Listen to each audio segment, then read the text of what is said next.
here. Coming into your computers to say hi, and I hope you're doing okay in this time of isolation. I'm wanting to drop by and say how much we miss you guys. It's been almost 3 years since we first came to Community Life Church, and we were welcomed from the moment we walked in the door with Joe, I might add. It was Carolyn and Carolyn that were on the door duty and the welcome huggers. And really, in all the years that Mike and I have been together and attended various churches, we have never been welcomed by anyone like you. So we say hi and hope you're doing okay. I'm so happy that that Karl has started the Corona Chronicles, and it's helping us to stay connected to you. And I thought that I would just give you some, I don't want to say advice, but give you an insight into something that I have struggled with on and off over the years, and that's anxiety. Many years ago, it was depression as well. But I think we all handle it differently, and different things work for different people. And maybe there's something that I can share about my experiences that would help. Recently, well, it's been since probably December, there's been a lot of things go on in our home that have been stressful to me. One of them was finding out that Mike had 6 aortic aneurysms, two of them that needed to have surgery very soon. We bought a house. That wasn't a plan, but I really believe it's a God thing. We're renting this house where we are right now, and we bought the house next door. And we're moving next week. What else has happened? Oh, well, actually this week, Mike's mom had a terrible fall down her basement stairs. She has broken ribs, and Mike is spending time with her as she recovers. And I think the anxiety for me kind of is different almost each time. But watching the video that Karl posted of the Bob Newhart, that was awesome. I love comedy is definitely a relief for me. And if you know Mike in any way, he is my comedy relief because it never ends. And the Bob Newhart, like, his advice is stop it. I think that's what it is. Yes, stop it. And I would have to say, in a way, that has been true in my life. When I get into these, I'll call it a cycle, but when my brain just won't shut off, whether it's late at night and I'm thinking about something that I'm fussing about, my brain gets in this crazy loop of conversations that have never happened, but that I'm having in my head, or I'm fussing about something that I'm worrying about.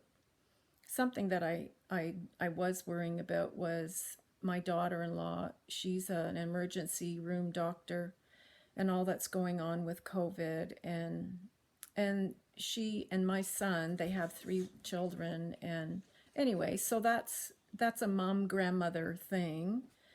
But the thing about this brain loop thing that I call a brain loop, I need to tell myself to stop it. And it works for me. I don't realize I'm doing it, but then when I do, it's like, okay, stop that. That's not true, or that's a false idea. It's not something that's even happened, or just to stop the fussing and the fearing. I heard just this week, a Christian man describe fear as being false evidence appearing real. So FEAR, false evidence appearing real. And wow, isn't that bang on? When I'm fearing, it's about something that either hasn't happened or it's something that's perhaps happening. This whole COVID-19 thing is definitely happening, and I'm fearing about something that could happen but hasn't happened. So to come back to this stop it thing, it does work for me. I tell myself to stop thinking these things. It's not true. And then I need to turn my direction away from me and these thoughts and focus on something else. In the middle of the night, I must say that it's the Lord I'm focusing on. And for years, even when I can't sleep, even when I'm not fussing, but I'm wanting to get to sleep, I do this little game in my head to name an attribute of God alphabetically. And depending on how tired I am, I can come up with some very interesting attributes of God.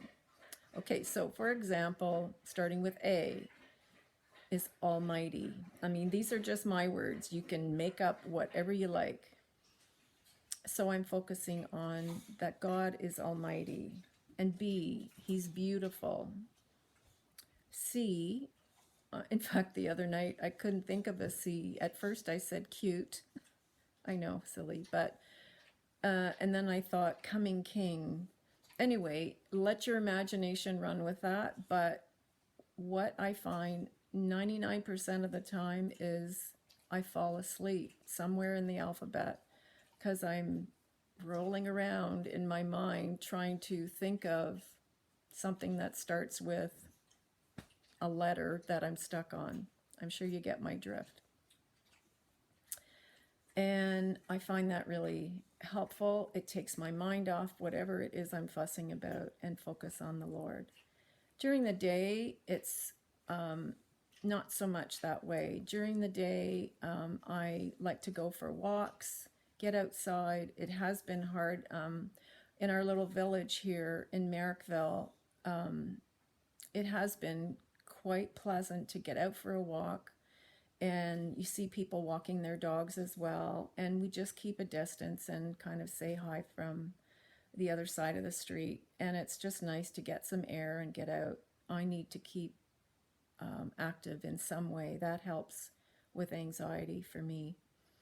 And another thing is comic relief, as I started to say in the beginning. If you haven't ever dialed it up on YouTube, there's a show called Dry Bar Comedy.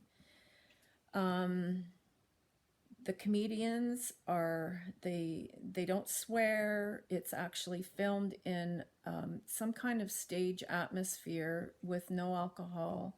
I've seen a few times where they say that they're in Utah, in Provo, Utah, I think. And if I remember, I don't think there's any alcohol served anywhere in that town.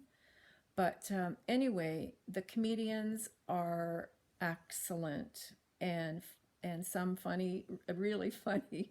Everybody's funny bone is different, but we can watch dry bar comedy and various comedians and really get a good laugh, and it just helps to take your mind off whatever and focus on something that's funny. And one other thing that I'd like to add is music. I have some old CDs done by Julie True, True. I would call her a soaking worship artist, and